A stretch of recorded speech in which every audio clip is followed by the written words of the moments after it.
Have you ever met those types of people who, irrespective of how much you argue with them, they always know better, they always know everything? See, those types of people, some people call them fanatics. See, a fanatic is not that kind of people. See, a fanatic, usually, for someone to earn the name fanatic, well, they need to be feared. Because basically, fanatic means someone who will fight till the end. The people who just fight you verbally only is what I would rather call, although it's not a personal term this time, it's what I would rather call sad conclusions.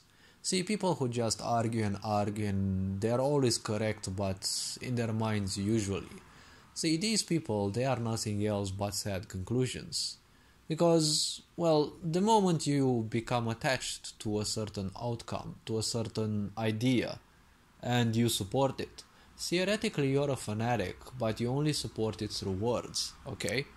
So you're nothing else but a conclusion.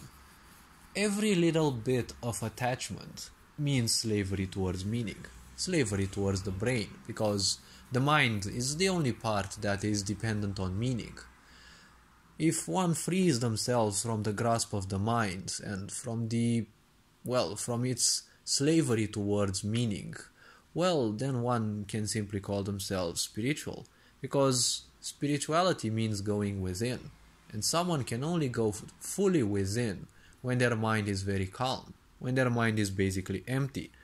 Why do you think this society goes you through schooling, right? Because you're born after thousands of generations, right? You're born in, well, more or less mentally miserable families, right?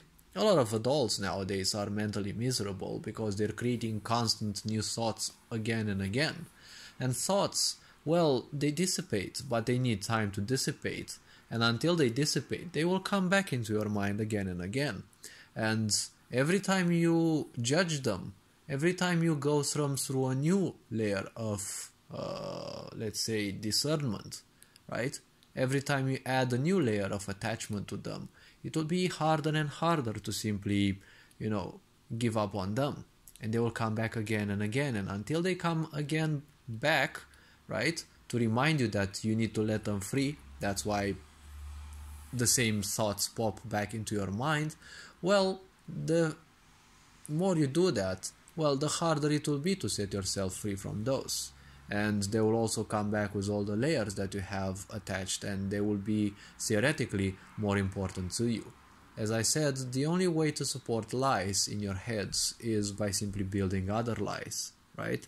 It's like building it's a constant battle of, building layers upon layers of sand, right, for a sand castle that is constantly being chipped at by water, right? And humid sand can actually be very good, because it can actually create a good, tough exterior, but, water, when it comes, it will wash the castle away sooner or later. And you need to build more layers and more layers. That is the same thing with lies, right? Simple people who are peaceful, right? You can feel that they are vibing at a much higher vibration just because they're not wasting their energy with the mind, right? Trying to silence that which they themselves created, and still they themselves can stop.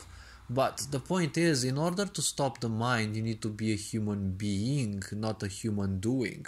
Because people don't know how to use the mind. They create hundreds and thousands upon thousands of thoughts which want to be liberated, and they will constantly come back into your mind.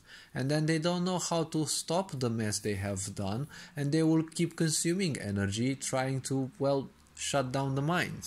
But as I said in previous videos, you do not ever shut down the mind.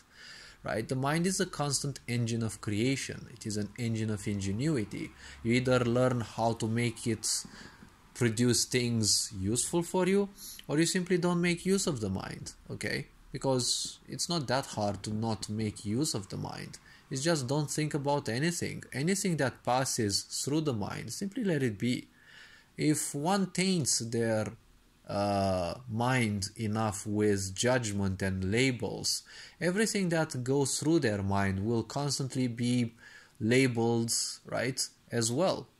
So it will always be hard for you to see reality already, because not only you're a slave of meaning, and see, we're kind of very blind to this universe. We can't see more than 1% of the visual light spectrum.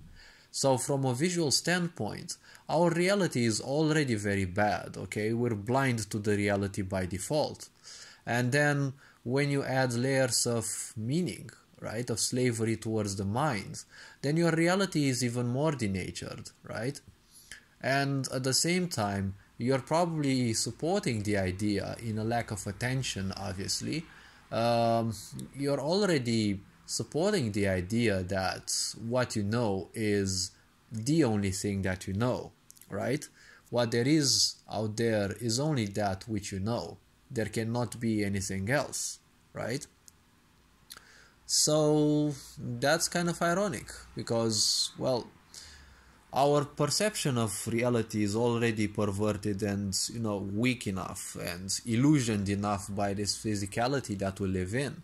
You don't need to fall even more into those layers, right, of confusion, because the mind will always be confused. If you see the mind as it is, the only thing that the mind does is create and ask questions, right? So all this being said, you are appreciated. Hopefully this video was introspective, and, well, take care. See you in the next video, I guess. Ferencan Bohr signing out.